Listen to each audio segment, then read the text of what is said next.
हाँ,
Hello. Morning, sir. Very good morning, Aditya. Am I clearly audible? Yes, yes, sir. Okay. Is there any side noise? Or it's crystal clear?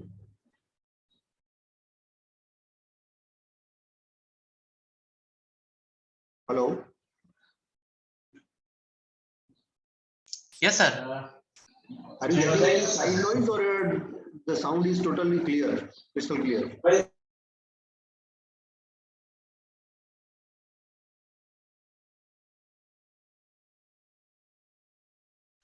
Yes, Rajendra sir, it is perfectly clear.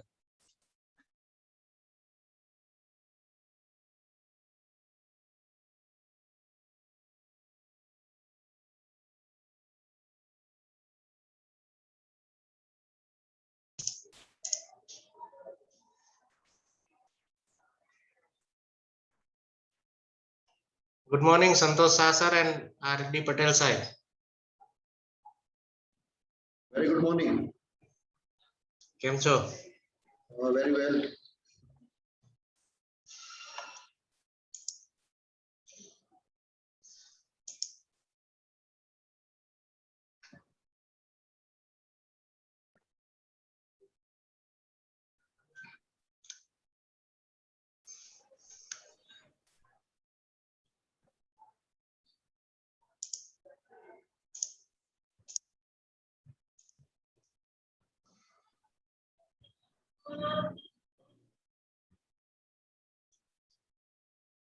Good morning, Prakash Mehta sahib.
in the United States. You're gonna have even better, I mean, a bigger point of interest because you can't have sex. People are going to come to the office.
Very good morning, all dignitaries and the participants.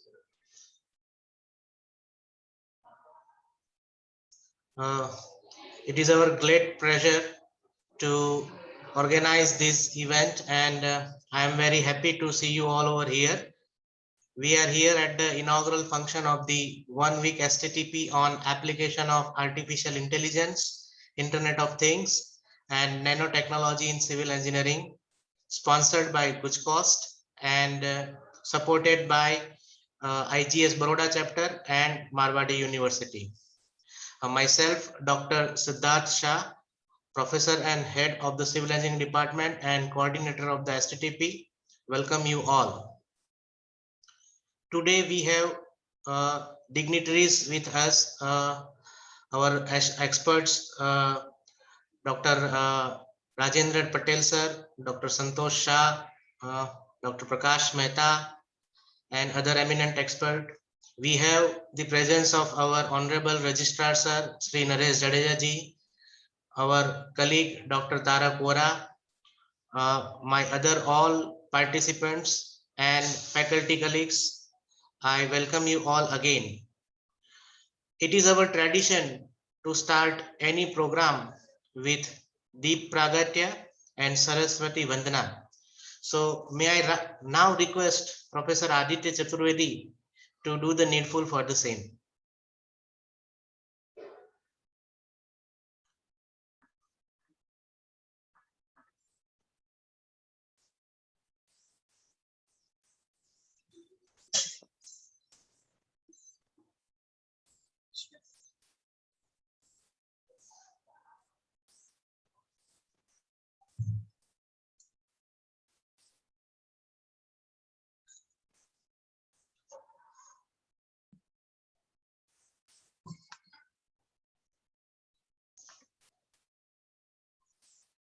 Aditya sir, sound is not there. Yes, sir. Sound नहीं है. Okay.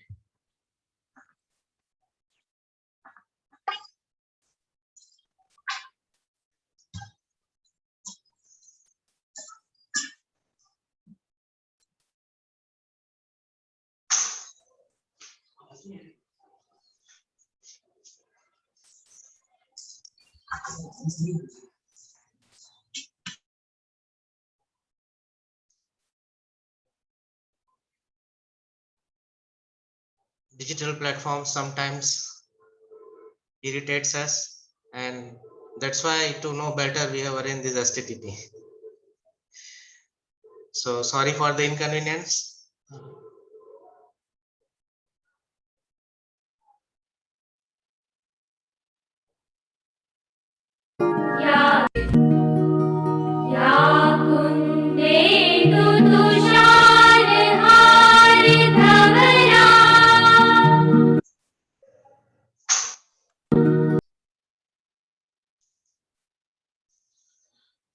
Thank you, Aditya sir. So to continue with this program, may I now invite our Honorable Registrar Sir, Sri Naresh Jadeja sir, to say a few words about our university. Naresh Jadeja sir. Yes, very good morning to all of you. It's my immense pleasure to be here at this. Sir, your voice is very low. Yes, it gives me immense pleasure to be a part of this inaugural of FDP today.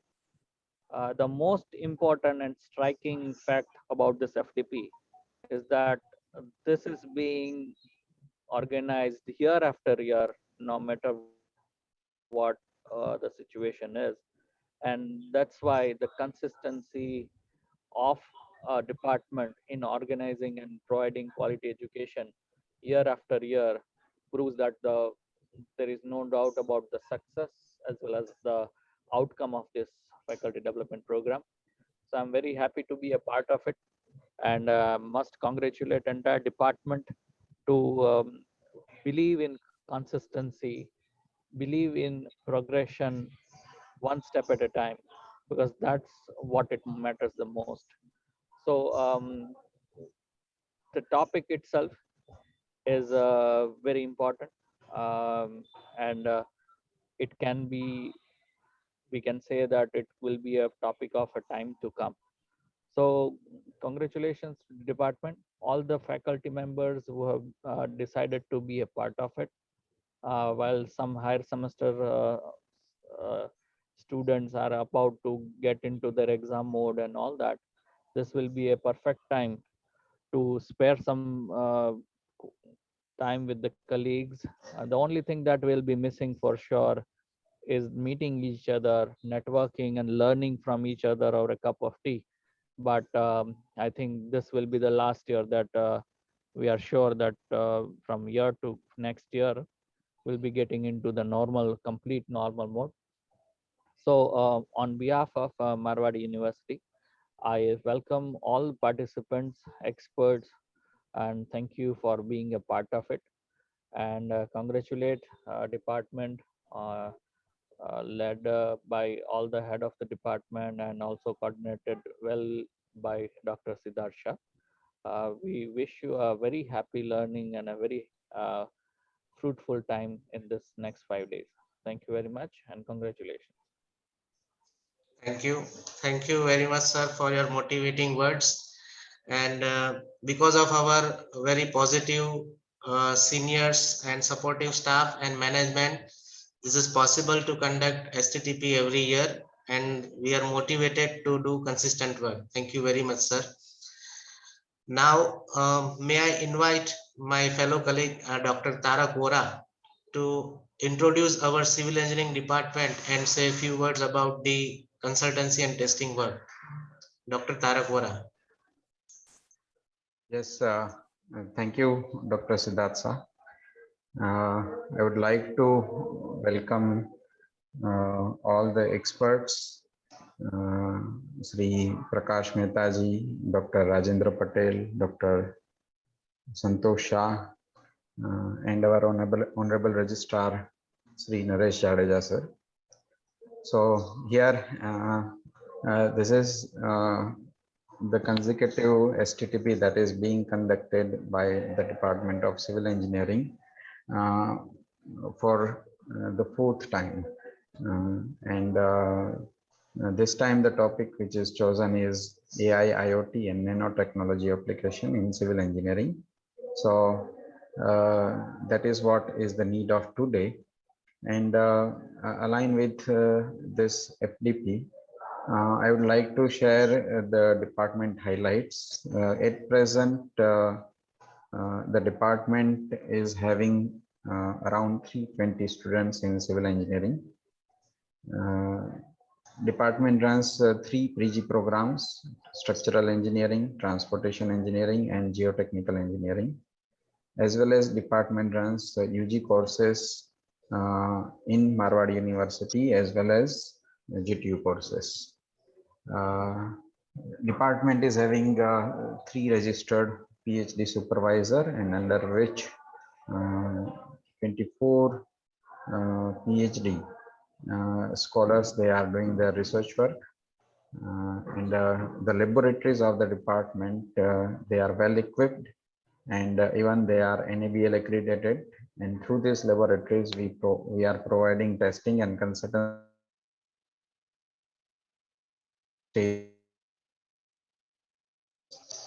And even the 2 teams of the department, they are recognized by GPCB as a Schedule 1 environmental auditors. So the motive to start this consultancy work was to have the indirect benefit of this professional connection to our students. So the fruits of that already we are getting in terms of better knowledge as well as better placement opportunities. So, and yes, the department is also having international students, and more than 100 students, they are present, who are coming from different countries like Sri Lanka, Nepal, Bhutan, Afghanistan, and many more South African countries. So we are committed to provide quality education, as well as we are committed to provide the ethical consultancy services to the society. So with that, I will end my speech, and thank you, sir. Over to you, sir. Thank you, Tarak sir, for introduction of our department and highlighting our strengths. So friends, I am very happy to inform you that Marwadi University is one of the premier university in Gujarat and recently got the Center of Excellence status. So we are having courses from UG, PG, PhD across not only in engineering, but pharmacy, physiotherapy, science, MBA, MCA as well. So regarding, if I talk about this ASTTP, so we are motivated to do interdisciplinary work, and we learn that artificial intelligence, Internet of Things, and nanotechnology are upcoming research areas. So lots of faculty development program and short-term training programs are organized, but there is a lack of knowledge. What are their exact application in civil engineering? So that motivated us to arrange this STTP, and I am glad to inform you that we could arrange 14 experts working in this domain. So we have arranged the schedule in such a manner that on first day you will get the fundamentals of artificial intelligence and Internet of Things. So that will be covered by Dr. Rajendra Patel and Dr. Dinesh Kumar sir. Then we have eminent speaker Mrs. Pratibha Agrawal. She will let us know that how the artificial intelligence and fuzzy logic will be applied to concrete technology, particularly in mixed design. Then we are thankful to Dr. Dinesh Kumar, who could arrange us the eminent expert Dr. Markabe Demais from University of Calgary, Canada, who will teach us that how artificial intelligence and big data analysis can be efficiently used for planning and design and operation of the transportation system. Dr. Uma Chaduwala will tell us about the optical fiber sensing technology in geotechnical engineering. Similarly, we are fortunate to have Dr. Sharmil Pandya with reference of Dr. Santosh Shah. He will tell us about the scope of IoT, particularly post COVID-19, and he is officially IBM certified IoT trainer. Then we have eminent personality Dr. Ajay Ranka, who is managing director of the Zydex Industry.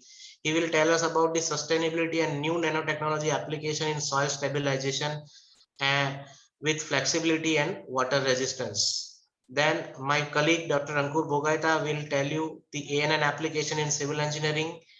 Dr. David Drew will tell us synthesis of nanomaterial. Dr. Habib Pathan will give us microstructure material. Dr. Santosh Shah will tell us digital. So you can see all the experts we have selected in such a way that they are pertaining to our theme. And I'm very hopeful that you all will make this session fruitful and make it more interactive. And I'm glad to tell you that more than 200 participants have registered. So we see that innovative things are liked by people also. So that is all for the inauguration function. So now may I request our first speaker, Dr. Rajendra Patel sir, to start with his session. Now, if I introduce Dr. Rajendra Patel sir, then he completed his BE Electronics and Communication Engineering from Bhavnagar University. He completed his MTech VLSI and Embedded System from NIT Bhopal, and he completed PhD in Performance Estimation of Embedded System Software from NIT Bhopal. He worked with the various institutes of Gujarat and Madhya Pradesh as lecturer, assistant professor, and he was our alumni faculty also. And presently he is the project director of the Regional Science Museum Bhuj, and I like to invite him to present his session. So over to you, Dr. R.D. Patel sir. May I request Aditya sir to give sharing rights to him? Sir.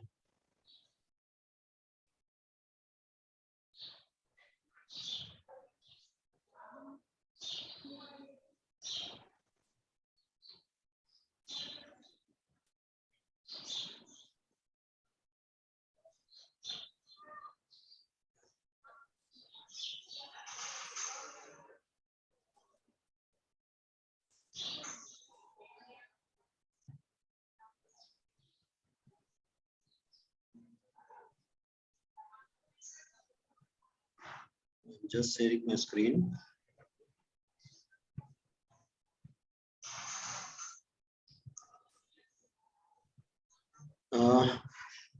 My screen is visible? Yes, sir. You can make it full screen, sir. Yeah, sure. Is it full screen now? Yes, sir. Yes, sir. Right. And my audio video both are perfectly fine, right? Little echo is there, sir, with audio, if you can improve. Echo is there, okay. Little or it's a significant? Little more. Okay. So what could be the reason? Let me try another angle. Maybe the room is empty, that's why that echo is coming.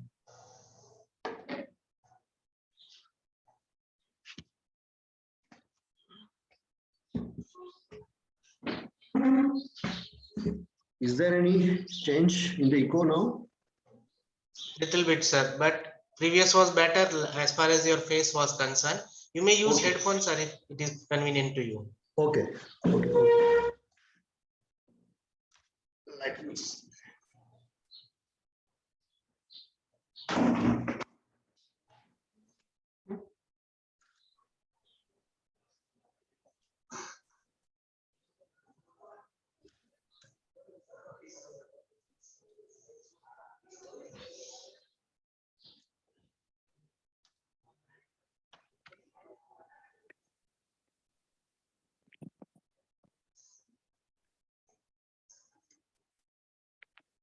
Am I audible on the headphone now? Yes, better, sir. Okay, fine, great. So thank you very much, first of all, to Marwadi University and especially to you for giving me an opportunity to get connected with the university with which I had worked for more than 6 years. And I'm really very glad to be the one of the speaker for this STTP on applications of AI, IoT, nanotechnology in civil engineering. And being the first speaker of the STTP, it's a great responsibility on my shoulder to justify the topic which is given to me, the IoT applications, IoT fundamentals to applications, as well as to ensure that the audience who are mainly belongs to the civil engineering should able to digest the concept and the basic fundamentals of Internet of Things. So I hope I will be able to justify this, and I can at least ensure that everyone who is there on this program as of now will at least get something from this presentation. So with this positive note, let me start. Yeah, please, sir. Yeah, thank you very much. So what I have just said, the focus area of this STTP is the IoT. So let me briefly tell you what is the IoT. IoT stands for Internet of Things. So where we try to connect each and every damn thing with the internet and try to make our life better or to make more, to generate more revenue from the industry point of view. So we'll discuss that in more detail in the subsequent slides. The another focus area of this STTP is the artificial intelligence. So when we talk about IoT, Internet of Things, so what it actually do, it collects the huge data from the various sensors and various nodes. And this huge data, when it is easy to manage, you can infer the information directly. But when it is a huge quantum of data is there, it is not easily possible to extract what we want or to infer it in a meaningful manner. At that time, we have to apply some advanced techniques like the machine learning, or we can say the deep learning. And we will be able to infer that huge data and take the appropriate action accordingly. The third area of this STTP is the nanotechnology. So definitely there are nanotechnologies being used in each and every field. And equally it is true for the civil engineering as well. But there are huge challenges are there to make this technology easily accessible in our routine construction work. So definitely the other speakers are going to address these issues, and you will be benefited to know this important technology of this century. When I say IoT and AI, so what I have just said, that whatever the data is being generated by the IoT platforms are normally being analyzed by the AI engines or machine learning techniques. So actually there is, as of now, it is observed that the IoT and AI are merging with each other. So it is always good to look at this IoT and AI little bit in a combined manner, rather than taking it as a individual platforms or individual technologies. They are actually gradually overlapping with each other. So the focus of this particular presentation will be on the IoT fundamentals to application, which is the topic assigned to me. So let's start our journey in that particular area. So during this discussion, we will walk through the evolution of IoT, how that word IoT has evolved, its definition, how people are used to define the term IoT in different manner. We'll discuss about the characteristics of IoT. So which platform we call it's the IoT. So there are some key points. If you go through it, if they are matching with that platform, we can say it is IoT. When we talk about the IoT development, there are three different areas or domains in which the IoT development take place. So we'll talk about those three paradigms. Then why all this IoT? What is the objective? Why we are doing all this analysis? Why we are here today? So we'll try to address the objective over there. And the applications of the IoT platforms or the IoT technology will discuss from two different perspectives. One is a consumer point of view and the other is from industrial IoT point of view. Then a bit information about the motivation for IoT, why IoT is preferred, why industries should work in IoT, why the researchers should work in the IoT. So some motivation factor behind it. May talk, if the time permits, about the career in IoT as well. And at last, we'll have some concluding remarks. So this is how the presentation will go ahead. Talking to the definition. So this is one of the widely used definition. It is also available on the Wikipedia, that Internet of Things is the network of physical objects, devices, vehicles, buildings, and other items which are embedded with electronics, software, sensors, and network connectivity, which enables these objects to collect and exchange the data. So if you focus on the highlighted words in blue font, these are the essential characteristics of any IoT platform or IoT product, you can say. Similarly, there is another definition we can say. By embedding short-range mobile transceivers into a wide array of additional gadgets and everyday items, enabling new forms of communication between people and things, as well as between things themselves. So here the definition talks about machine-to-machine communication as well as a machine-to-human communication. Morning, sir. Yes, Dr. Shah, anything?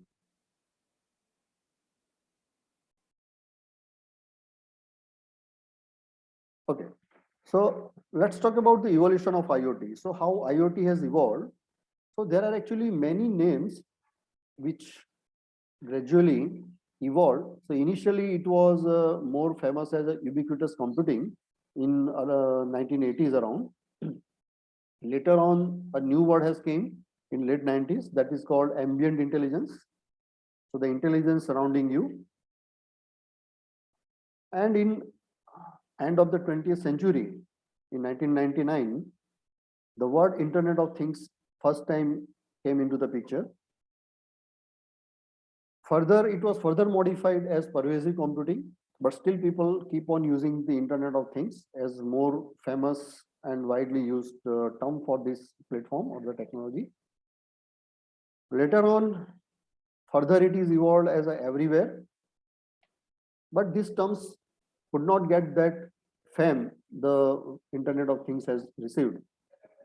And at last, in around 2012 around, what researchers and the industries has observed that it is not of connecting certain things with the internet. It is about everything. You can connect each and every damn thing with the internet and you can make some meaning from it. You can make your life better or you can have more revenue generation. So a new word has came in picture, that is Internet of Everything. Although still it is being famous as Internet of Things. This is a bit about the IoT growth story. So if we look at 2003, IoT device, the device which is connected with the internet. So normally our mobile phone was usually get connected with the internet. So in 2003, there, according to the population of the world, there was less than one device per person. The break even came in 2008, where number of people equal to number of IoT devices. But after that, there was an exponential rise compared to the world population growth. And it has evolved from 2 to 4. And as of now, if you see that there are around 7 to 8 devices are per person are there which are connected with the internet. In 2020, the figure has reached around 48 billion. So what people have forecasted long back is almost about to reach. So rapid adoption rate of digital infrastructure make all these things possible, which make it possible to connect each and everything with the internet. So directly jumping into the IoT, we'll try to understand the IoT with its unique characteristics in reference to one analogy. So don't get surprised that we are going to talk about the biology here. It is just an analogy. So what an IoT have? It must have a connectivity. It may be a machine to machine. It may be in a network, a small network, or it may be a wide network like our internet. So our human body is also having the nervous system, which is connected with across the entire body. One more characteristic that IoT have is things. The things must be there. Things means sensors and devices from which we are capturing the data. So our skin, our eyes, our nose, these are the sensors. Data or information. So let's say a human has put his finger in hot water. So some data is collected over there, something is there. Now, what is this data is? So for that, some communication needs to happen, which take place through the nervous system. And so data has reached to the brain, or the processing unit, we can say.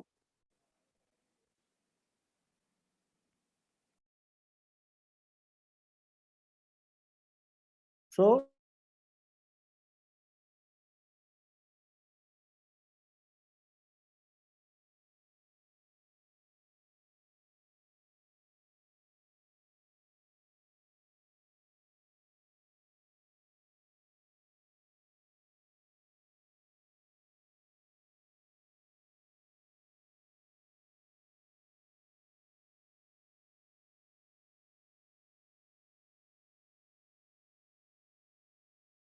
of something according to the inference of this data. So that is what called the ecosystem. So until unless you have a robust ecosystem, you cannot reap the fruit of the IoT platform or the IoT that you have implemented. So this is what the I can say the important characteristics of any IoT platform should have. So with this understanding, let's go further and talk about IoT development. So how it take place? So you should have some things. Things means, let's say here a chair is there. So chair is a dead board item, we can say. It doesn't give me any information. So I have to put certain sensors. So let's say I have put some sensor on the back and the seat, which will give me the data about my sitting style, my sitting postures, whether I am sitting on this chair since last more than 3 hours. All sort of information can be collected. Then it should be available to, it should be connected to internet. So you need some means of communication. It may be a Wi-Fi or it may be a Ethernet port, to which this data will be collected. And later on, see, data has received. Now what to do with that? You have to make some meaning from it. So semantic. So either you should have some application, a mobile application, which will generate the report that how long or over the 24 hours, how much time you had sit on your chair, how long you had sit improperly. All this kind of inference can made in the mobile application. And then accordingly, the user can change his or her sitting style or maintaining the postures. Some alerts may be there. All these things can be happen. So when these kind of things are there, you can say it is IoT. This is the most simplest example to understand how the IoT works. Now, dwelling into the little bit more complicated structure and the models of the IoT. So this is taken from one of the famous book of David Hans. So this IoT infrastructure is divided into 7 layers. The bottom layer is a physical device and the controllers.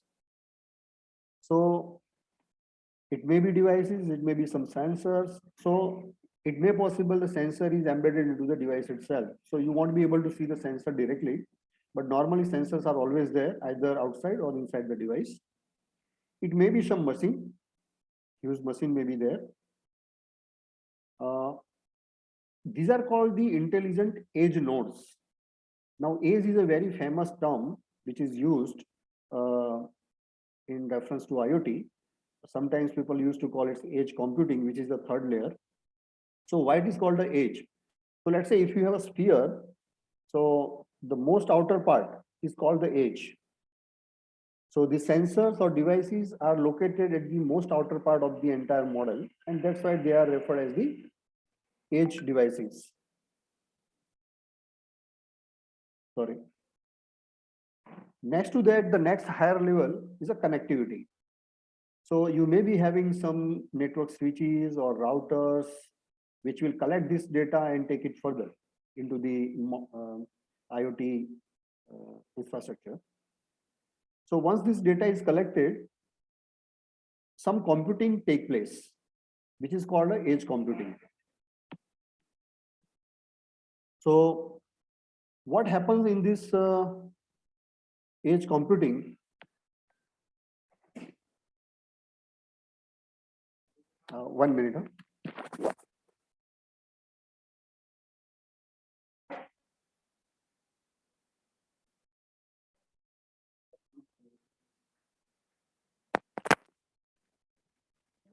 Sorry for the disturbance.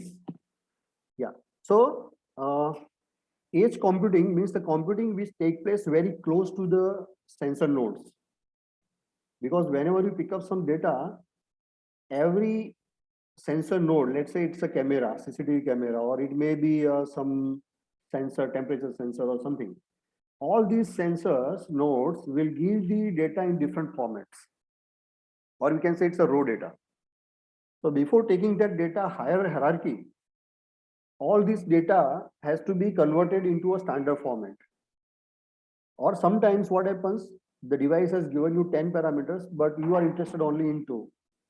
So rather than sending all these 10 parameters and increase the traffic in your network, better to remove the 8 parameters and only send the remaining 2 parameters in which you are interested. All this kind of computing, netty computing, or you can say the data formatting, and sometimes certain decisions are also taken at the edge level.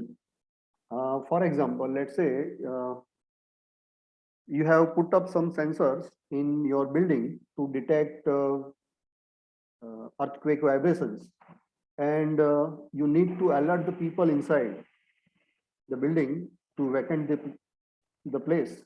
So you cannot wait for this data to go to the higher level, take the decision and come back and ring the alarm or the hooter. So that decision has to be taken at the same level. So this kind of critical, time critical applications, the decision is also taken at the edge level. So after the edge level, the next higher level is a data accumulation. So data which is converted into a uniform format now get collected at the 4th level.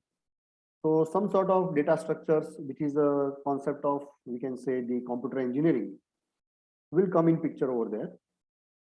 From this data, our data abstraction has to be happen, where we try to infer the or arrange the data into a meaningful manner. So either it will be aggregation. Let's say you the data is separate, room 1, room 2, room 3. Now you want to connect all this data and make some sense, right? So all sort of data abstraction will take place. So it is still you are processing with the data. Once this data is processed, now you have to show the data to the user, or you want to present into some form of reports, or you want to generate some analytics, or you want to take some control action. All these things will take place at the 6th level, that is the application level. So you have so that, okay, these are what the weather conditions or weather predictions and all those things are there. Now what to do with this? You have to take it further. You have to change your policies, let's say. Every year you may be warning in the month of June, let's say, but now the monsoon is shifting down. Then you have to generate those warnings in, let's say, July or August. So these kind of decisions, or at the most higher level, at the company level or at the government level, has to be taken. That takes place at the collaboration and processes. So these are what the 7 level of IoT, it is a reference model. It's not necessary every IoT will have all these 7 levels. It depends on how complex it is. If it is less complex, some levels may be merged into a single one and like that. What I would like to highlight here, you see that here there is a segregation that below the level 4, it is called a operational technology. And above the level 4, it is called a information technology. So IoT is actually merging the information technology and the operational technology together. And the response, this is a bit technical point, still let me introduce. Let's say below the level 4, the response is event based. So whenever some event will take place at the bottom level, sensor level, that event will be registered and it will should the further action in the higher levels. But at level 4 and above, whenever you want certain data, you will request the system will go down, collect the data and present you. So this is how 2 different formats in 2 different manner the entire model will work. At the below level or in the OT area, the data is in motion. So data is keep on changing, sensors keep on generating the data at sometimes at every second, sometimes at every 30 minutes and so on. But it is keep on generating. But data at the higher level is not keep on analyzing continuously. So data is actually raised. As and when you want to do the report, you will generate the report, take the necessary action or decisions and so on. So from this, it can be understood that in the OT level, it is a real time. But in the higher levels, it is a non-real time. So these are what the various requirements of any IoT platform which needs to be addressed at the time of development. Keeping this in mind, let's go further. This slide is talk about what are the various design and performance criteria of a IoT platform. So normally it is designed keeping in mind that what is the data storage you want. If there is a oil and gas refinery is there, it may generate 500 GB of data around at every week. But if there is a aircraft jet aircraft engine, then it may generate more than a terabyte data within 30 minutes. So according to the application, what amount of data storage you will require, that we have to take a decision. Latency. So if the event occurs, in how much time you want to revert back and respond it or to control it. That defines the latency. In certain cases, let's say you are taking the data of a rusting of the steel in a RCC work. So whatever the data is coming, it is not that hard and fast that immediately you have to go and correct it. So you have sufficient time to take your data, do analysis and make your strategy. But if the earthquake came, you cannot wait. You have to immediately take the action. That is what defines the latency. Throughput. So how much data has to be processed in a given time is called a throughput. So if data is being generated at every second, you need a processor which can process the data at such a high rate. So higher end processors are required. But if the data is coming at every 1 week or 2 weeks, there is no hard and fast of or using the very high end processor in that case. Frequency. So how quickly the data is coming. These are, I have just mentioned about it. The security. So if your IoT is within your own personal network, you no need to much bother about your security. But if your critical data is going on the internet, you have to take care of the security part as well. Mobility is connected with the power source. Sometimes what happens, the sensors are stable. They are at the same place. What we have just talked about, the sensor to detect the rusting in the steel of a RCC1. So it is a fixed point. But a sensor put on a truck or a moving vehicle, it's keep on moving. So accordingly, you have to take a decision whether you have to use a battery or whether you have a power plug to provide the supply. Sensor density. So how many sensors you need in a given area? So if you want, it's again depends what sort of data you want to collect from the given application. Accordingly, you may decide that in a given area, I need 10 sensors, or you need 100 sensors or 1,000 sensors. Report range. So let's say we have just talked about the IoT enabled chair. So it should generate a report which I can see on mobile. So it is a short range. But it may possible that a building is made somewhere at a far distance, and your central office is in Gandhinagar, and you are collecting all the data of the entire state. So the range is large in that case. So accordingly, you have to choose the appropriate network technology as well. Network technology as well as the network topology. So we'll discuss a little bit more about in the subsequent slides. So topologies means how the nodes are connected. So this is called a star topology. From its look itself, we can understand it is a star.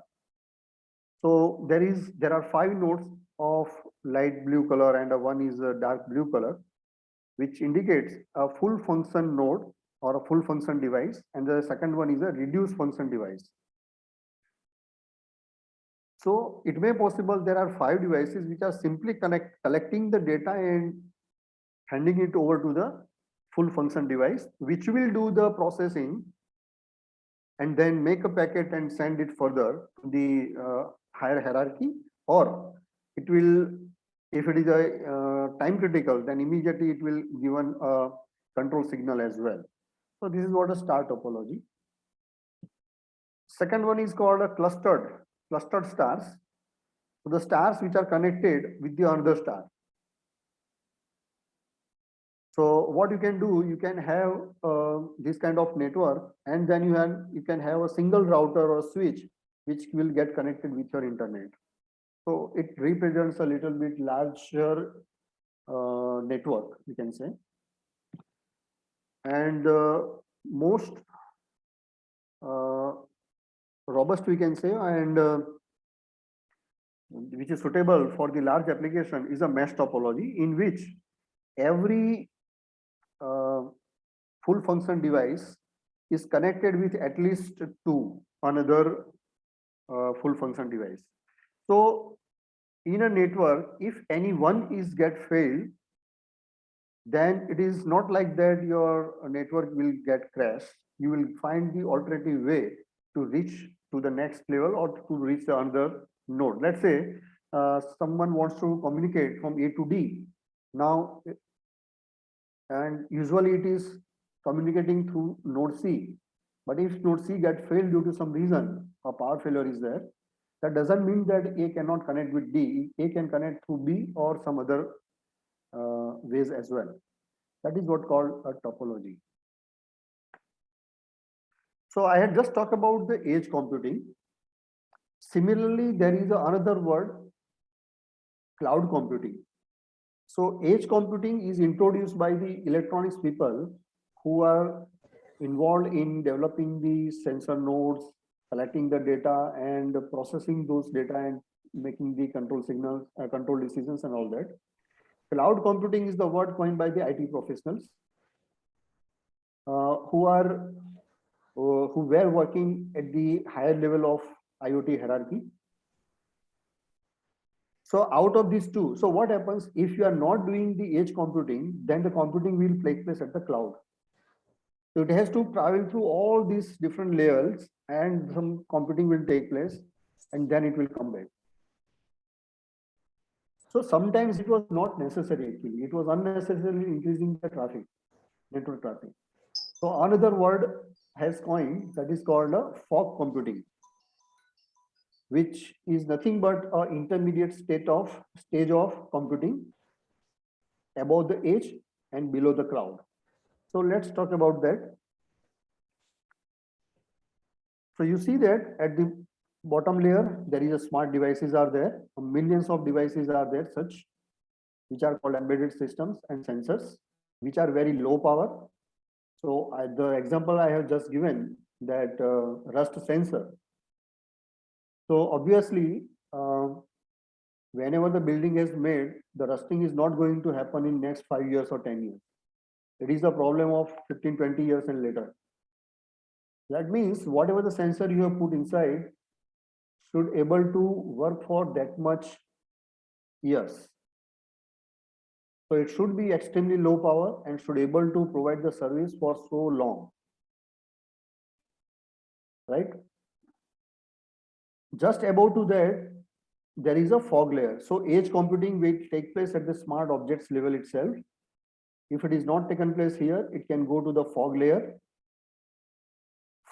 So here there are millions, here there are tens of thousands. Multi-service edge will take place here. So little bit higher level of computing. After that, core IPv6 network, or you can say internet protocol is now came in picture. Here there is no internet protocol, right? So there is a internal connectivity as well as communication take place here, and it may possible the control signal come back, or it may possible the data will go at the further higher level.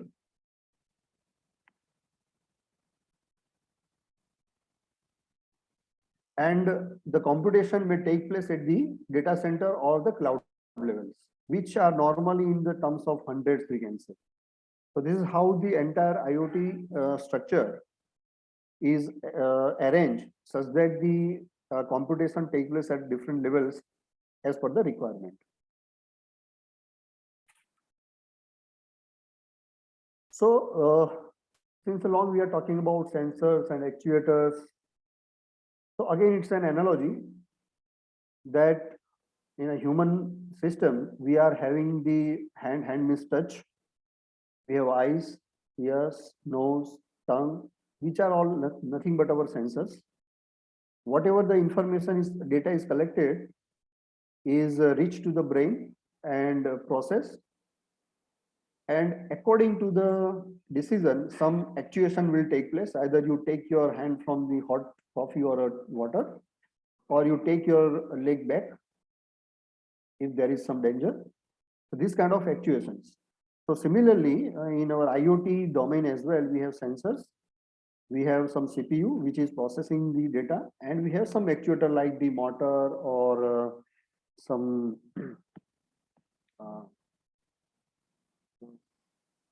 robotic hand we may have.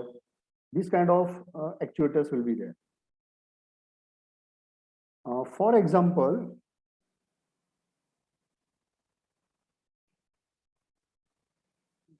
okay.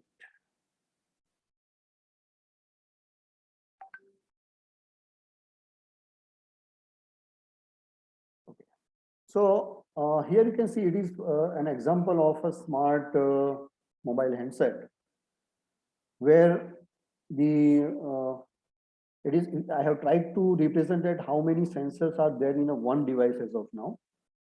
So we are having a near field communication, NFC. We can have a camera. We can have a pedometer. Pedometer is a sensor which is used to detect how much steps you have walked.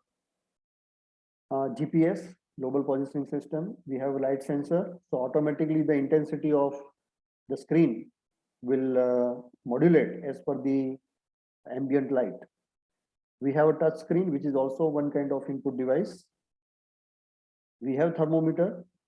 to sense the temperature, ambient temperature. Digital barometric pressure sensor, so which can measure the pressure. We can have a fingerprint sensor, microphone, moisture sensor, gyroscope.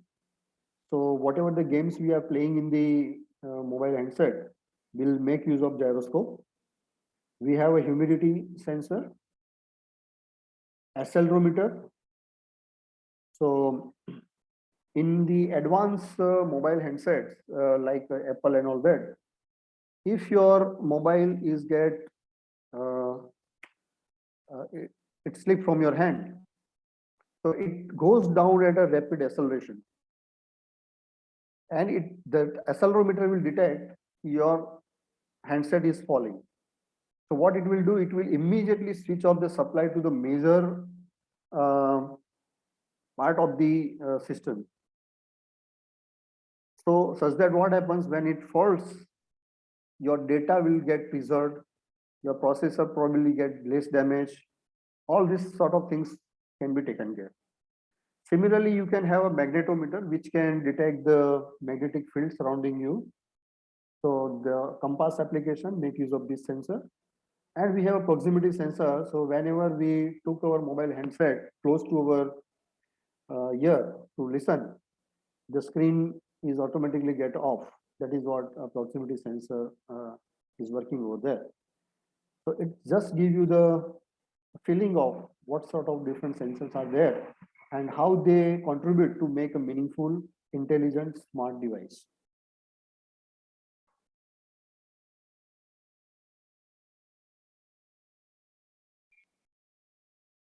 Okay, after having all this discussion, now we are coming to the objective. Why we should learn all these things and why we are keep on talking about this. The first and foremost objective is to make our life sophisticated, like the Alexa speaker is on internet.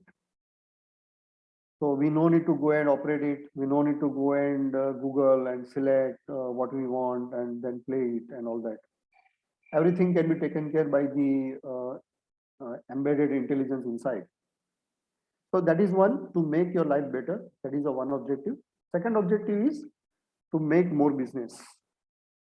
So what companies are interested in? To increase their revenue day by day, to survive in the market. And IoT is one of the key area through which companies can make more and more business and revenue, generate more revenue. So just for your quick understanding, one reference is given here. So in 2014, traditional IT use cases were 4.7 billion. Use cases means how many different manner the technology was being used. Whereas in IoT use cases was only 0.3 billion, unit is billion, which has grown at the 20% in 4 years. So normal IT has get double, but you can understand from 0.3 to 2.1. And subsequently in 2023, it is forecasted again that IoT will get double, sorry, the IT will get double, but the IoT will have a further rise from 2.1 to 14.5, right? So this is one, we can say the survey has taken place in the Europe, and these are the statistics of that particular region, right? So just to have a feel that how that IoT is contributing in the revenue generation.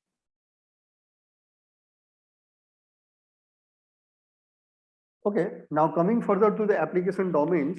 So broadly speaking, we are having two categories. One is the consumer applications and the other one is the industrial applications. So what comes under the consumer category? Hospitality means hotel and all that, business, healthcare, and the retail means our FMCG and all that will come under the retail category. So in which the consumer is directly in touch with the technology. And the second one is the industrial. So user is not directly affected, but it is affected by the product which has came out of this manufacturing process or the IoT where it is used.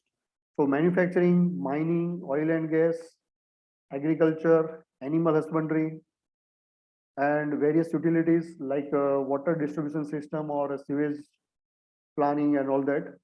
These are the utilities. And the last,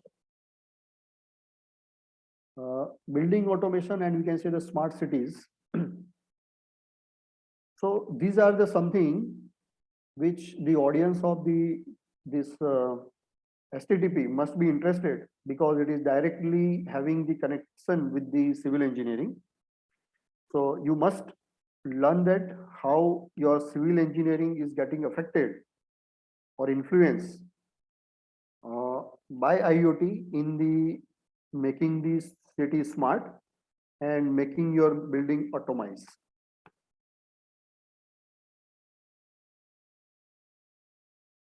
Talking about the various use cases, we'll quickly go through the various use cases.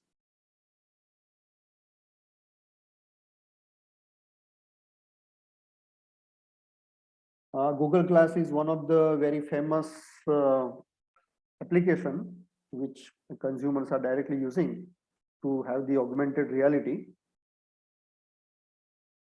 Activity tracker. So IoT is fitted inside a shoe, which will record all the minute informations of a runner and provides the information in a form of a mobile application.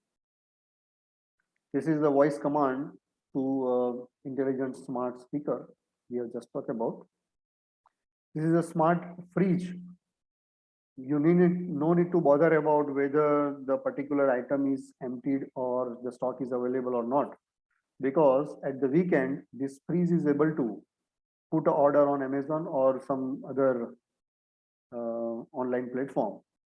So you have to just collect the delivery. Payment will also be taken care automatically from your account. The connected cars. So Google has already launched the driverless car. So that car has to get connected with all the nearby cars and take the decisions. So this is what the major application or the domain of connected cars. The last one is a home automation or building automation, we can say. Okay, so these were the use cases of consumer applications. Now coming to before jumping into the industry use cases, I would like to talk about the revolution in industry. So how that revolution has happened.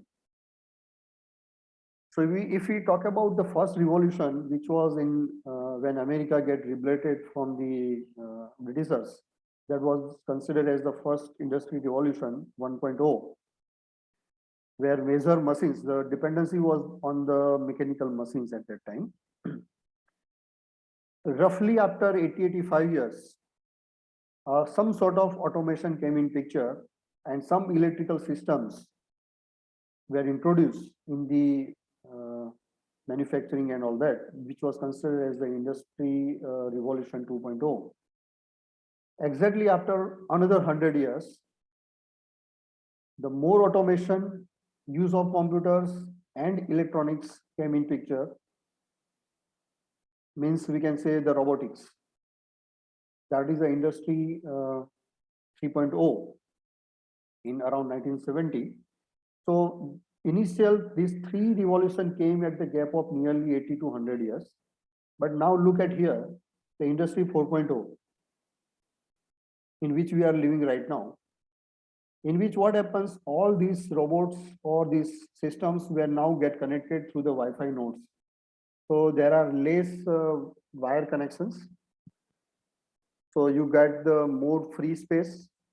You no need to bother about the breakdown of cables and all that. So this has drastically changed the industry performance and its outputs and everything. IoT is one of it. So you can see that cyber physical systems or Internet of Things and networks has brought this industry 4.0. And we are seeing this IoT in around 2005 onwards.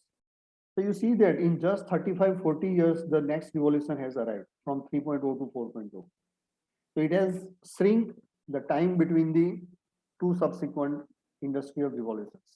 And I am sure the next revolution will come in lesser than this time. So we should be ready for that challenge as well. So coming to the use cases in industrial IoT. So this is the example of connected bearing. So you might be surprised at how and why we should connect a bearing on internet. This is actually a real use case which one of my students who is working in the IoT has shared with me, that there is a one company who is manufacturing the bearings. They wanted that each and every product that they are going to sell, it should sell with IoT.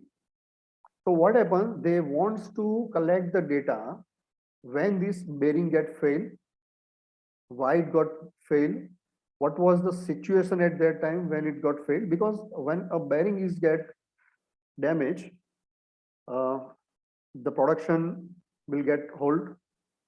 It requires some time to replace it. So the production will get halted. But after having this data, they start analyzing, because they are selling it to thousands of customers across the world. They are collecting all this data, and whenever they find the similarities, okay, this kind of scenario happens, bearing get failed. So now they make a AI model trained from that data. Now that model will inform the new customers that your bearing is going to fail in next 10 days. So the customer will replace it before it gets failed with a proper scheduled maintenance, and there will be no suffer in the production or the revenue generation. So this is how company is selling at a higher cost, so more revenue by IoT. Connected animals, so connected cow. So where dairy products are the major business in those countries, the people are having the thousands of cows and buffaloes to have a milk and to make the dairy products from that. In this, if there is a single cow which is significantly sick and having lots of bacteria in his body, if that milk is get mixed with the other better quality milk, everything would get spoiled.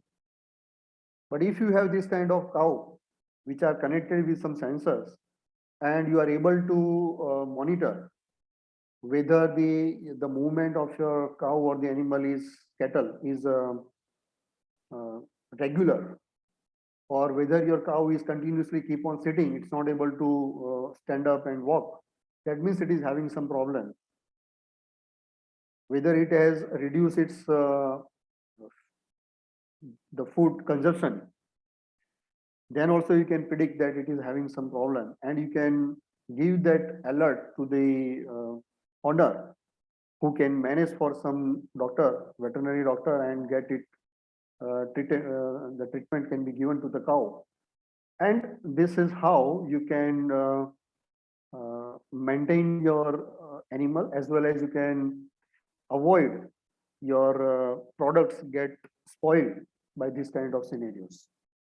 So this is how people are making money from it. Connected mine. This is the example of one of the Indian mine located at Damodar River Valley, which is spread over a 280 square kilometer area. And you might be having the certain machines like this, you can see here, in a certain quantity.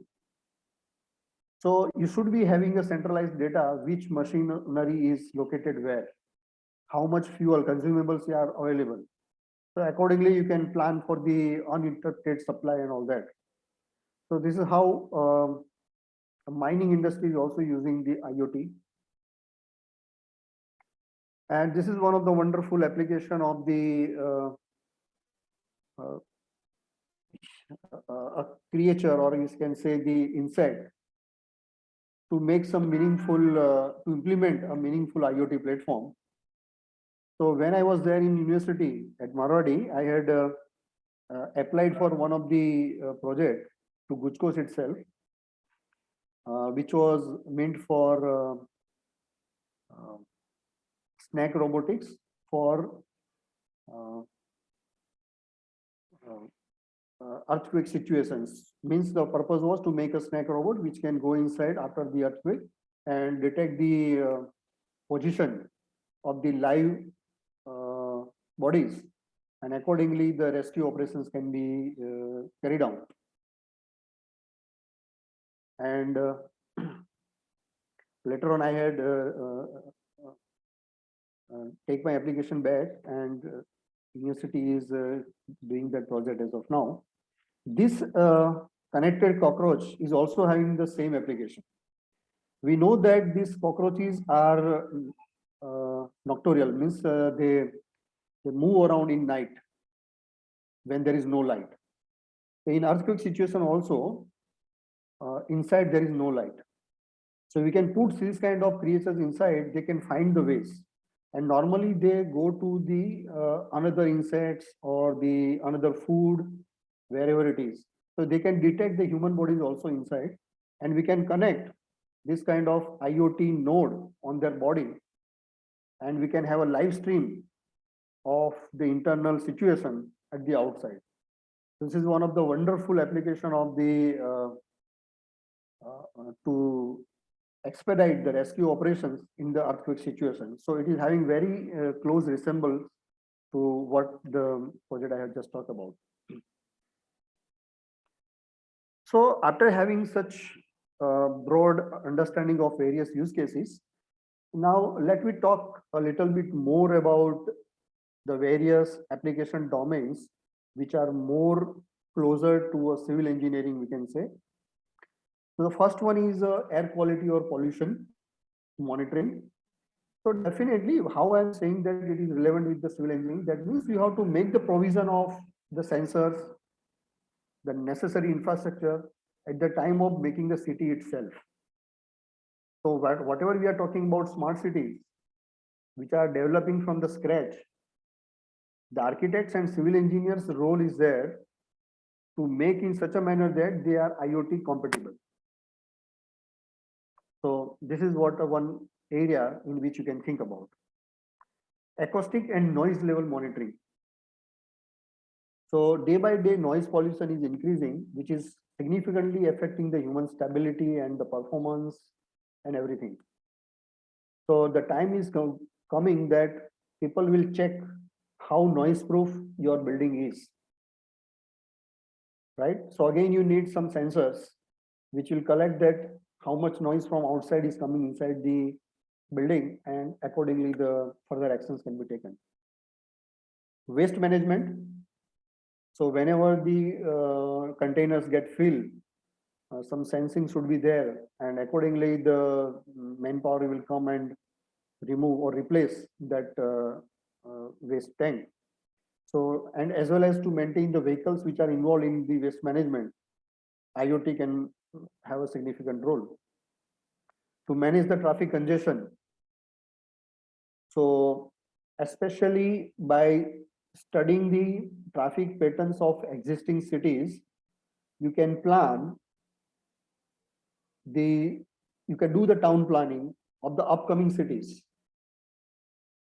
like the Dholera, or you may apply that study or the results or the outcomes from those metropolitan cities like Ahmedabad and others, and apply those concepts to the another cities which are proposed by government to be converted into smart cities. Like let's say in future, the Surendranagar may be converted into a smart city.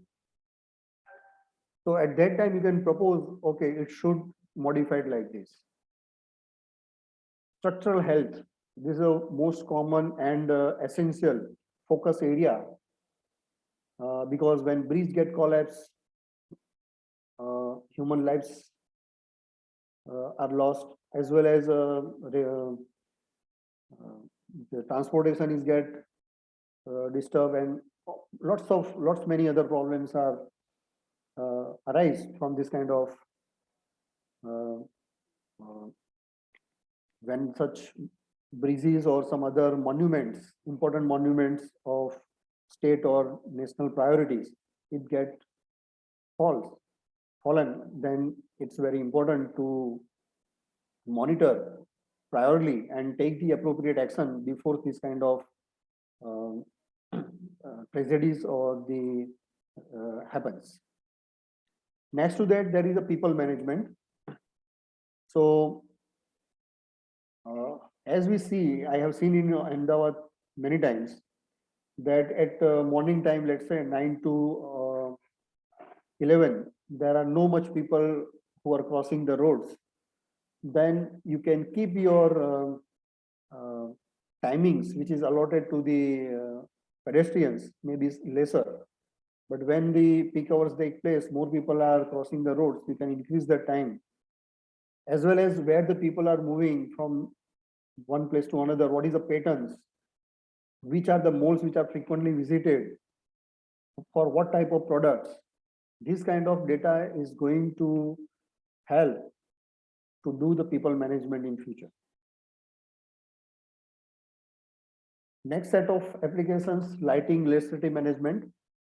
So even the Regional Science Museum, to which I'm taking care as of now, we are having that lighting, electricity management at full-fledged.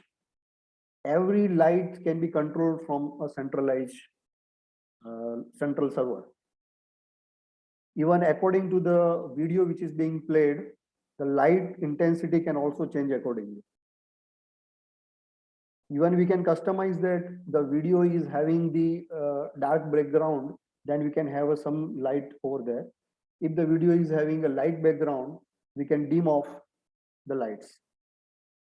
So it is the coming time, the role of architects and the role of civil engineers is going to demand that you should understand all these requirements as well, and accordingly you have to keep the provisions.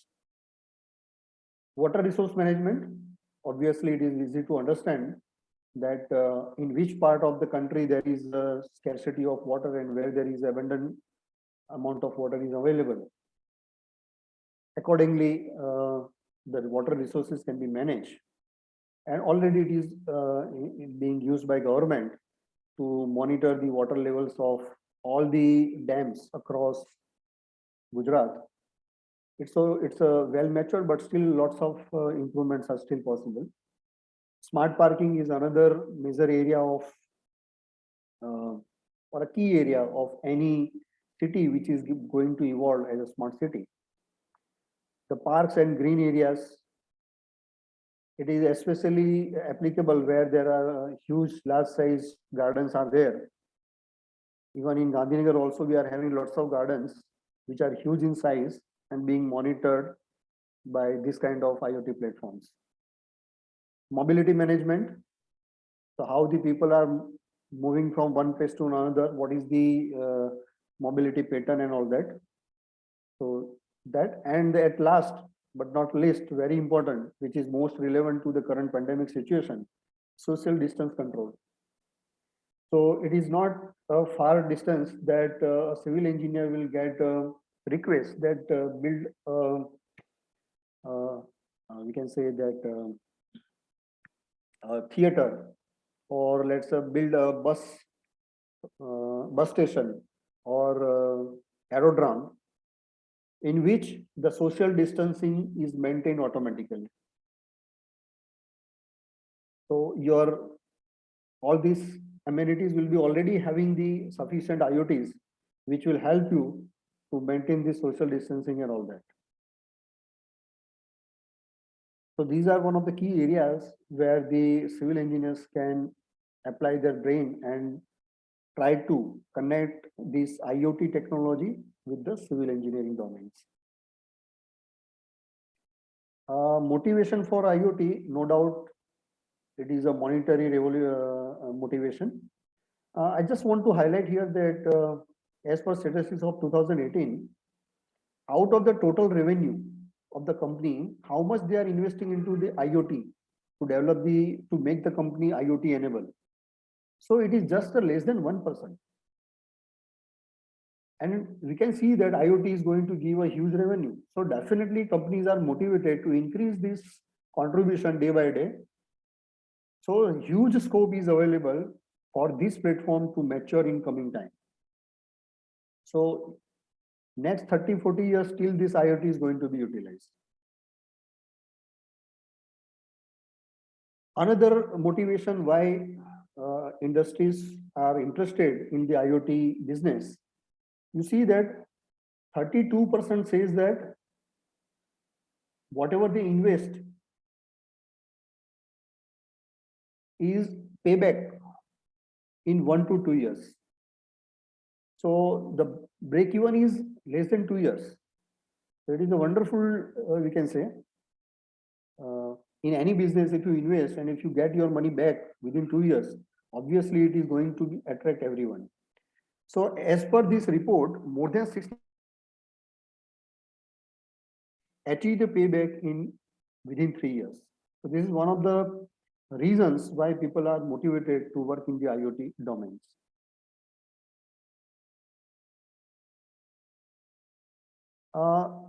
If you want to work in the IoT, we have already seen 7 different levels of IoT model. At different level of model, you need different sort of skill set. So if you want to work as data analytics, you need to have strong mathematics, statistical analysis, and you must be knowing some programming language to process your data. If you want to work at implementing the network and structure, you should be good at networking of embedded nodes, and you must be knowing various networking protocols. Protection, if it is critical, you have to apply some encryption and decryption techniques. So you must be knowing some security algorithms to apply on your data. Sensor device and hardware. So if you want to work at the electronics hardware level, you must be capable to work with the Raspberry Pi or ESP8266 or Arduino or Intel Galileo. These are the various platforms through which you can collect the data from the environment. User interface development means you want to develop a mobile application. So you must be knowing Android or iOS. If you want to work at the further higher level, that is at the processing the data at the cloud level, then you should be knowing how to implement the Amazon AWS or Microsoft Azure or the Google Clouds, and how to infer the data and manage the data and all that things. So different kind of knowledge is required.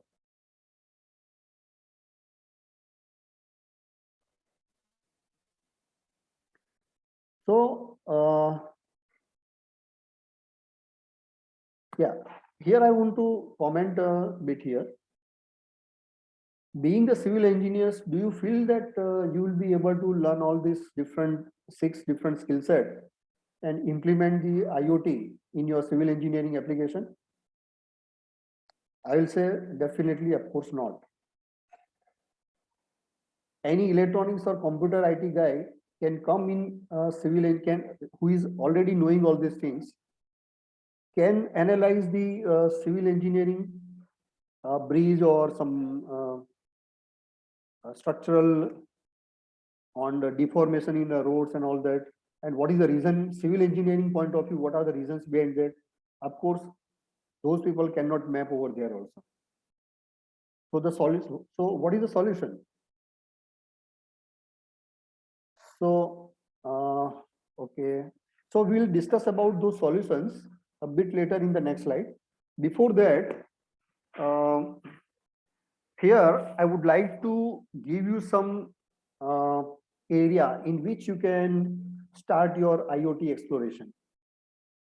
This is just a simple thought of my mind, because I'm not a civil engineer, but you can better understand and appreciate if this is the right direction or not. So one major application that while moving around the different parts of the state, what I have observed, what is essentially required or the requirement of today is the early detection of road damages. If some of you can come forward and propose some methodology to detect for early detection of the road damages, then I'm sure that the government of Gujarat will be ready to fund the given proposal as well, if it found workable. we want to sense the humidity in the roads, because what my understanding is that the roads are damaged due to the water part inside, right? In presence of water, the dammer will or the small granule stones that we are using in making the roads will the road will get damaged. The design for, let's say, 100-ton vehicles maximum, but the vehicles passing on that road are having the overloaded up to 150 tons. Once a while, 60 vehicles are overloaded, then that road is going to damage within next 5 to 6 months even. This is one of the reasons why major road builders or the contractors are excluded from any sort of strong action from the government. They are saying that the road was passing are 150, so it is not our responsibility. So you can have some IoT which can detect these things, and we can, no doubt, a separate mechanism is there. RTO and all are there, but still that system is not effectively working. We can have some IoT solution. Climatic variation. Previously, the variation in the temperature was moderate, means 10 degree to, let's say, 32 degree. But nowadays that gap goes from 4 degree to up to the 45 degree, 47 degree. The current road, whatever the proportion may be there of the different ingredients of that road manufacturing, road construction, may not be appropriate or may need to change. So you can do this analysis and you can propose, it is happening due to this climate variation. Now the proportion should be like this, it will give better performance. Climate variation mainly converts into the swelling and shrinkage of the road layers. So in summer, a swelling takes place, and in the winter, the shrinkage will take place. Thermal cracks, potholes. So this is one of the area in which I hope somebody will work. So what I was talking about just a slide before, that it is not that easy that a civil engineer guy can immediately learn the IoT and start making the use of the IoT in the civil, or any electronics or a computer guy can learn the civil engineering in next 4 or 5 months and start applying the knowledge into the civil engineering. It is absolutely not going to happen. So what is the solution? Still we have to come with the solution. So the best for that, what I will say, everyone, even civil engineer person, should also learn something about the IoT. They cannot totally get isolated. So it is good that you have attended this STTP, which is talking about IoT and AI and nanotech in civil engineering. So definitely you have taken a one step towards what I'm talking about. Next, make an interdisciplinary group. Without wasting time, make a group of at least 4 to 5 interdisciplinary people. Those who are having the knowledge of civil, electronics, computer, environment science, and the very important, the last one is a technical writer. This is where we are lacking. Because you are knowing well, you are doing good, but when it comes to present it, out of 10, 6 people fail in the technical writing itself. Being at the GUSCOS, I have observed that out of 10 rejected applications, 6 are mainly rejected because what the researchers want to convey is not understood. That's one of the primary reasons why we are not able to make our applications through. So have a good person who is good at technical writing in your team. So teamwork is essentially required. What else you can do if you are associated with universities? Immediately thought of some small projects and give those projects IoT related projects to your students. Again, make an interdisciplinary group. Don't give a project to all EC students or all the civil engineering students or all computer engineering students. Then again, it will not work. At universities, you can have a flexibility that the students of two different disciplines can do a one project and they will get the marks of their contribution in that project altogether. So we need to change our evaluation and assessment methods as well. So for example, you can give a detection of rusting of steel used in the RCC. You can take a one piece of RCC, put some road inside, already buried some IoT sensors. You can keep your antenna outside if required, which is connected through some wire. Or it can be inside also if it is able to communicate through this much RCC size. Have some water at one end and keep the other end dry. Let's say there are 4 or 5 sensors you have put across. Now, when you are getting the data, you should be able to get that more rusting is here and less rusting is here. So this is one of the start. This is how you can start. And out of such 4 or 5 projects, make a meaning and write a larger project proposal to come up with this a combined or a unified solution to address some bigger problem, we can say, or a bigger issue.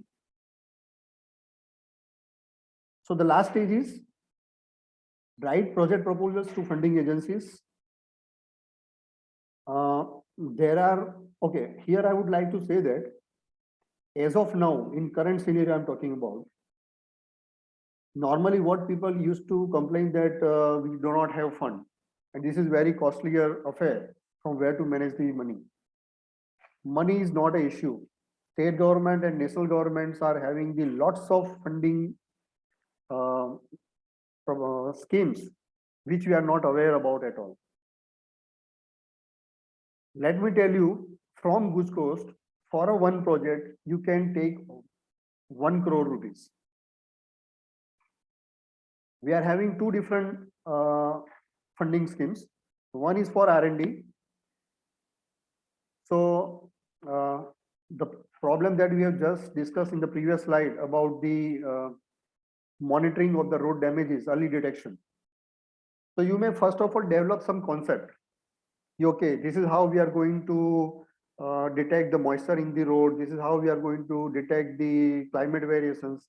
This is how we are going to detect the potholes creation and their location as well. So make some dummy research sort of lab environment work. For that you will get 50 lakhs. That is called the first scheme. Once your R&D is approved, okay, this is working perfectly in the laboratory. Now do the same on the real roads. So identify some different areas, 2 kilometer road over here, 2 kilometer road over there. And likewise, you can identify 10 or 15 kilometer road and detect or take the realistic environmental data, real condition data. This is called a pilot deployment. So whichever is having a good R&D results, that project can be taken further as a pilot deployment, in which again there is a provision of 50 lakhs. And frankly telling you that no applications are coming for pilot deployment. Whoever will apply, if it is little bit good from technical writing point of view, will get the money. So these are the few areas where you can work out and make your or divert your career towards the IoT in civil engineering. So this is how I would like to conclude here. Thank you very much for your time and listening me. Dr. Shah. Yes, sir. Excellent, sir. Now may I invite question and answer from the participants?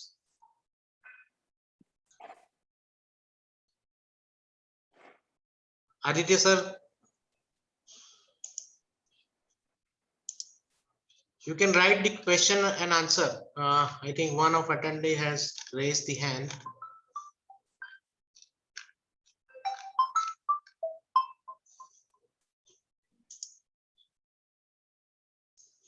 Can you write down your question in chat box or question answer? Aditya sir, can you give rights for participants to unmute themselves? Yes, sir. Yes, sir. So, sir, please raise it.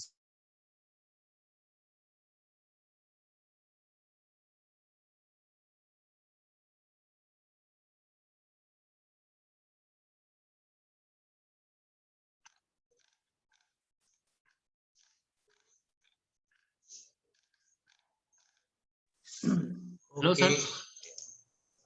Yes. Yeah. Yeah. GSR, can you? Yeah. Difference between Yeah. smart material technology and IoT based research. Yeah, good morning, sir. Am I audible? Yes, you are audible. Okay. So, sir, myself, Dr. Ram Pradeep calling from Konga Engineering College, Tamil Nadu. Yes. Okay. So the thing you have explained, sir, actually, I am working with the IoT on the cement-based detection, sir, as Okay. per American Society for Testing of Materials. Right. So the thing is that I am very new to this thing, but I am facing some problems related to the cement paste, how it is getting shrinking or expanding, like smart material technology, sir. Right. So is there any specific eco-friendly coding is there available, sir? User-friendly coding. Okay. See, so what, this is your question only, na? May I know the difference between smart materials technology and IoT My based question research, only, right? sir. Yeah. So, smart materials technology means you are talking about the material science. So you Yes, can sir. bring the change by changing the material itself, okay, which will give better performance in terms of cement or some other materials, or it's the proportion of the materials and all that. But what proportion change is required? What change is required in the cement you are making? For that, you need some data. That data IoT can provide you. Okay. This is how the role of IoT into your civil engineering or in the problem that you are talking about. Okay, sir. Actually, in smart materials technology, there is a phenomena for evaluating the stress strain behavior. Okay. For the multi-story building. What we will use is we will place the strain gauge at different positions, and we will monitor how much the deflection is happening inside the specimen, how the strain is happening. So I want to know what is the difference between the strain, what it is doing, and the IoT. So strain gauge, see, in any weighing scale, we are using the strain gauge. So you are clear about the strain gauge, what it is working on, and what is Electrical the strain principle. gauge, yes, sir. Yes. Electrical strain gauge. Yes, right. So it is detecting the strain happening inside the building parts, various different parts. Now, what is happening whenever your entire structure is expanding uniformly throughout, then it is a less critical. But if the expansion is taking place more or less in different areas, then the deformation will take place. So by putting these different sensors at different areas, points, actually you are collecting the what amount of deformation or the strains is happening in the overall structure of your building or whatever you are studying all about. Am I addressing your query? Yeah. Okay, sir. Sir, actually, my final question is, we the team with the mechatronics department, we have went for one interdisciplinary research from China, Zhejiang University, in collaboration with that is University of Berkeley, I think so, but I'm not very sure about that. So they have called for one that is robotic canoe. Canoe means a boat, a lightweight boat, motorized canoe competition, sir, in the COVID period. So what is the competition is we have to use the IoT and the product what we have to make is the civil engineering concrete structure, sir. The board we have to manufacture using cement and the ingredients in lightweight. We have implemented the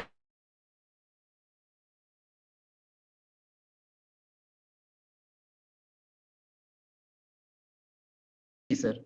So what we have to do if we are participating in the abroad events?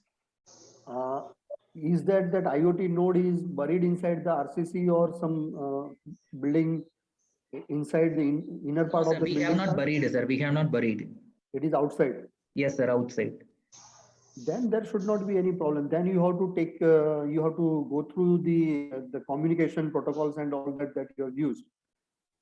So you have to sit and troubleshoot and find the solution where the problem is actually coming. So the thing is that we have to control our boat in the China. Okay. So we have faced so much of difficulties as the velocity seems to be very, very lower. Mm-hmm.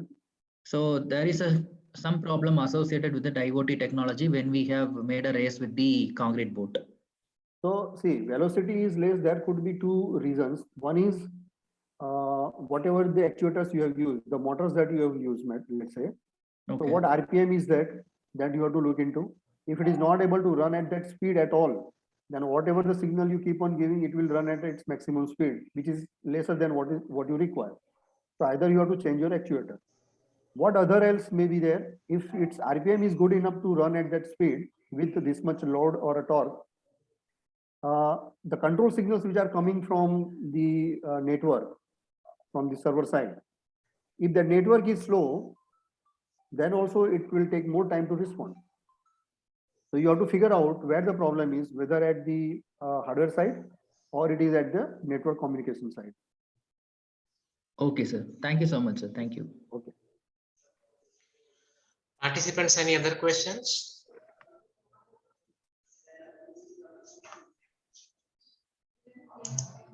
Anyone else?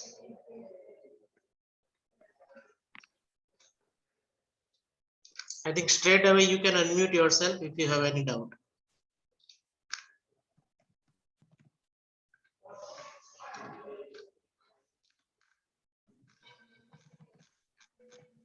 Even people can give their feedback also if they do not have any question at straight away, but if they have any feedback also, they can give. Feedback form we have already shared, sir. Okay. So we'll get that feedback. Okay, that's great. So please share with me. Sure, definitely.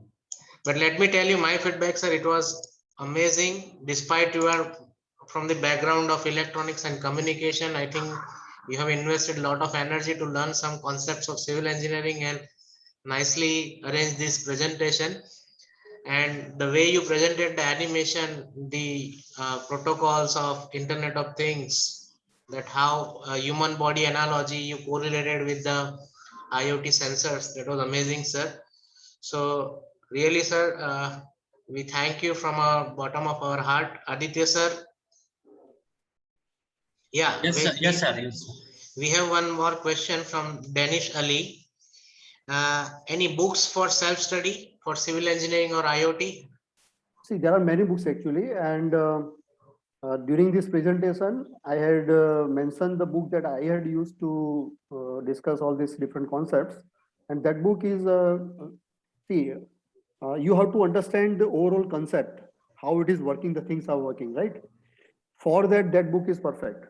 So I will share this PPT with you. You can share with your participants as well. They will get the book automatically, and even I will suggest 2 or 3 or another alternative books as well, which will more better fit to application point of view. Sure, sir. You just share it, sir. Then we will share it with all the participants. Right. So Aditya, sir, can you take the control now?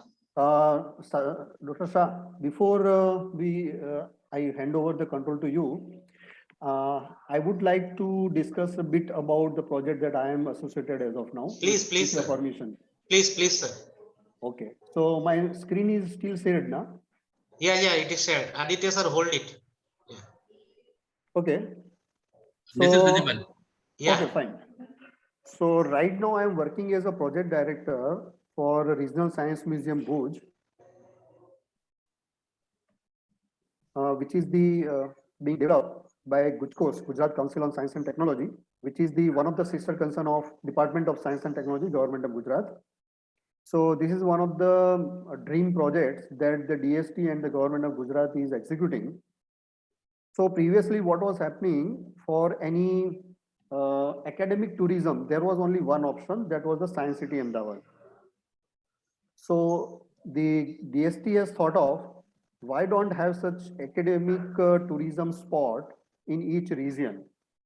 So with this mindset, the government has funded and initiated 4 projects of regional science museums. One is at Rajkot, Patan, Bhavnagar, and one at Bhuj. So this is one of the primary information about the 4 RSMs, and all the themes which are going there in all these 4 RSMs, all are altogether different. So it is not like that if you visit the Rajkot, you will find the same thing at Patan. Entirely it will be different. So now in future, the people of Gujarat and those who are visiting Gujarat from outside the state of Gujarat, I request everyone to keep it in your visiting visiting places in the state of Gujarat.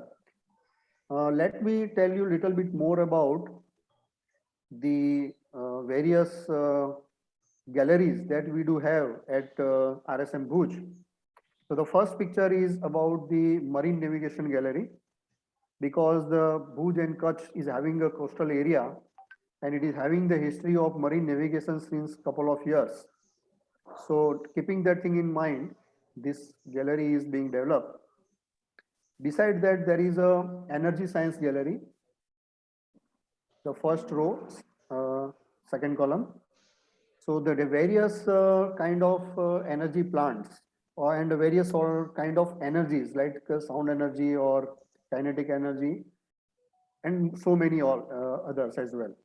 So to give a better feeling and to get the visitors realize what they have learned in the books, what they have read in the Googles, or what they have heard in a newspaper or in a news channels, they are going to see all these things over here happening. Next one is a bonsai gallery. So we know that bonsai is one of the best combination of art and science. So the art enthusiast can come and visit and learn how to make the bonsai trees. In the second row, first column, it is a nanotechnology gallery, which is one of the focus area of your STTP as well. There are so many interactive exhibits are there, which are representing the various application of various nanotechnology concepts into a day-to-day life. You can see one cycle is there, which is made from nanotechnology. Some fire suit, some jacket for the policeman, which is made from nanotech and extremely lightweight. This kind of products are going to be placed for the visitors. Next to that, there is a space science gallery. So entire space history of the world and our ISRO, we are trying to incorporate there, and lots of interactive exhibits are also there. Next to that, there is a Fields Medal Gallery. So we know that Nobel Prize is being given for the contribution in science, but it is not given to any mathematician. So Fields Medal is equivalent to Nobel Prize for the mathematicians. So we have created one gallery for Fields Medal as well. And the bottom two are the courtyards of the internal courtyards of the building. I had added these photographs at the very last moment, so I still in the process to add a few more photos, but I couldn't do that. So this is all about from my side, and I just to request to all that once it is get inaugurated, you are most welcome to visit all these 4 RSMs. And these all 4 RSMs are going to inaugurated in next 3 to 4 months maximum. Oh, great. Yeah, that's all from my side. Aditya sir. Yes, sir. Yes, sir. Good morning. Yes, sir. Yeah, you can share your screen. First, stop your share, screen, sir. Patel, sir. Yes, RD Patel, sir. Yeah, yes, I did. hold on, sir. Okay.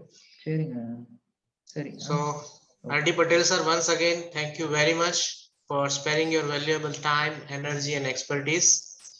We are really grateful to you, and we hope for the same cooperation in future also. Thank you very much, sir. Sure.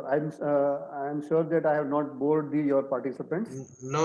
It was very exciting and motivating lecture.